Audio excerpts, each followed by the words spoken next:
Hi guys, it's time for another 60-second camera review. Today we're going to be talking about the Kalimar Reflex. And I'd like to send out a special thanks to my friend Joel. Joel is obsessed with the Kalimar line of SLRs and has sent me quite a few of them to get several of them working. So I wouldn't be able to do this review without you, Joel, so thanks. Anyway, let's get 60 seconds down on the clock and let's see how we do. Okay, so the Kalimar Reflex is a 6x6 medium format SLR. That is not very well known. It came out under several different names: the Kalimar Reflex, the Sologor Reflex, the Fujica 66, and they're all basically the same camera.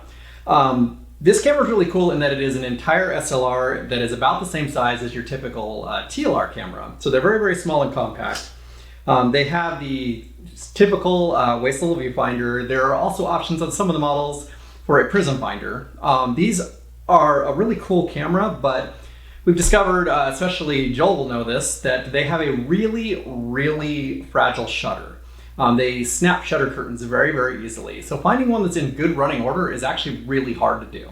But when you do find one that's in running order, they're a really cool camera.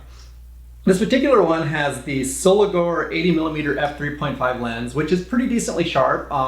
It has a little bit of bokeh swirl, which is kind of neat.